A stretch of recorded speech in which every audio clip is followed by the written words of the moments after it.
आज के मुख्य समाचार। मुंबई में इलेक्ट्रिक बसों का पहली केंद्रीय परिवहन मंत्री नितिन गडकरी उद्घाटन करेंगे। भाजपा ने महत्वपूर्ण कमेटियों फेरबदल नहीं कर दिए, 2 कद्दावर नेताओं को बाहर किया। सुप्रीम कोर्ट ने कहा, मृत्युदंड को लेकर टिप्पणी, आरोपी सजा से राहत का मौका मिलना चाहिए। Mumbai Brihanmumbai electric supply and transport undertaking देश की पहली वातानुकूलित डबल डेकर ई बसों को बेड़े में शामिल करने जा रहा है। गौरतलब है कि बेस्ट की पहली इलेक्ट्रिक बस का गुरुवार यानी आज केंद्रीय परिवहन मंत्री नितिन गडकरी की मौजूदगी में उप मुख्यमंत्री देवेंद्र फडणवीस नई बस का उद्घाटन करेंगे। पहली खेप में 15 बसें होंगी जो 1 महीने में सड़कों पर दौड़ने लगेंगी। डबल डेकर में प्रति बस 78-90 यात्रियों की क्षमता होगी। नई बसों में स्वचालित दरवाजे, सीसीटीवी कैमरे होंगे और बस में 2 कंडक्टरों के बीच संचार की विशेष व्यवस्था होगी। नई AC double decker bus automatic transmission के साथ भारत वी श्रेणी की है। पहली इलेक्ट्रिक डबल डेकर बस के कुछ ट्रायल भी किए जाएंगे, इसलिए यह सितंबर से जनता के लिए सड़कों पर उतरेंगी। बता दें कि बेस्ट के पास वर्तमान में 400 सिंगल डेकर इलेक्ट्रिक बसें और 48 नॉन एसी डबल डेकर हैं जो यात्रियों को पूरे मुंबई में 16 मार्गों पर ले जाती हैं।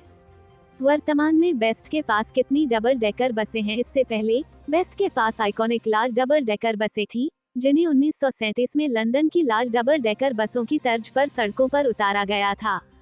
हालांकि पिछले कुछ वर्षों में उनकी संख्या में गिरावट आई है और वर्तमान में केवल 48 डबल डेकर बसें ही बेस्ट फ्लीट में बची हैं। फिलहाल बेड़े में 3,377 बसें हैं, जिनमें से 1,524 बसें वेट लीज पर हैं।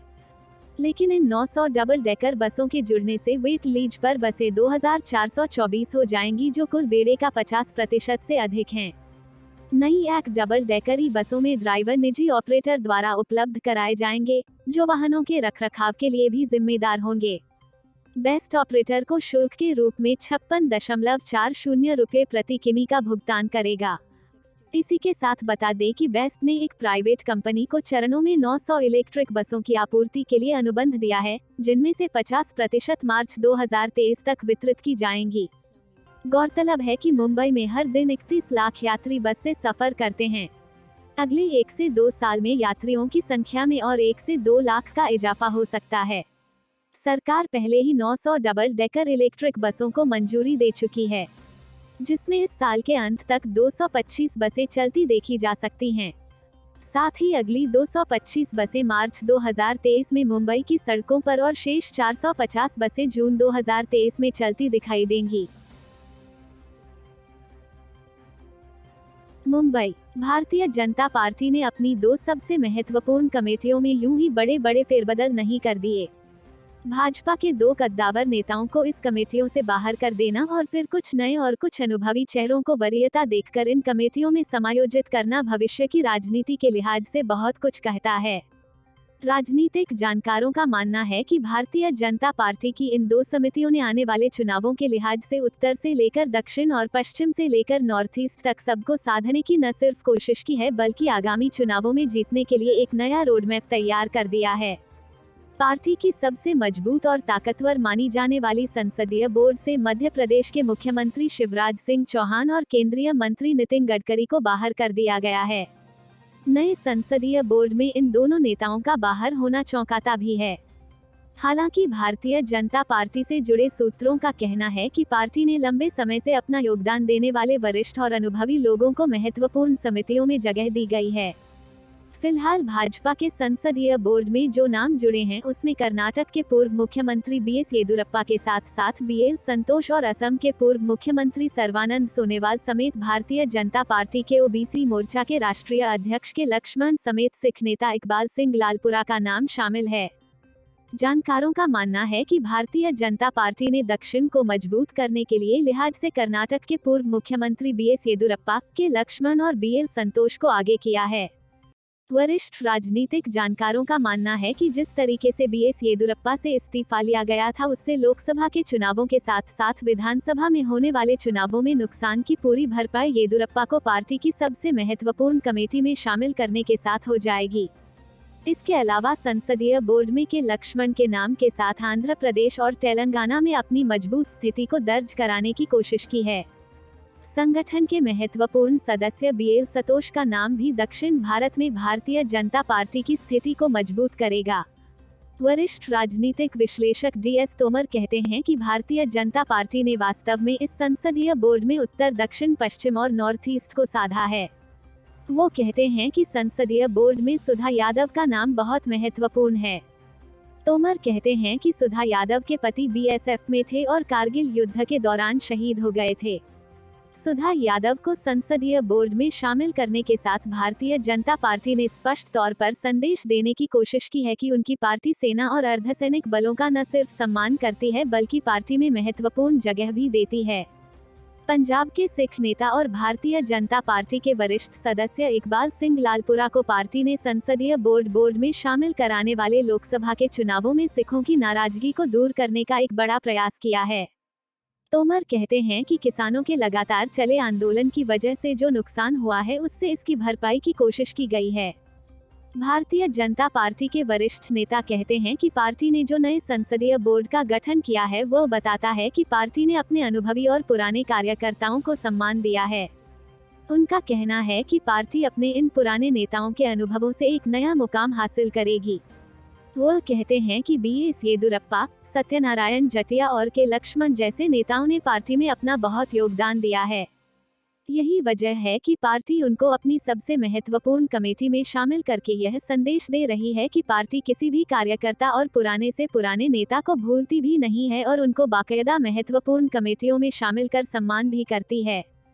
राजनीतिक विश्लेषक ओपी मिश्रा का कहना है कि अगर आप बोर्ड के सदस्यों की लिस्ट देखें तो आपको नॉर्थ ईस्ट में सर्बानंद सोनेवाल और दक्षिण में लक्ष्मण बीएस येदियुरप्पा का नाम दिखेगा, जबकि सिख कम्युनिटी से इकबाल सिंह लालपुरा का नाम दिखेगा।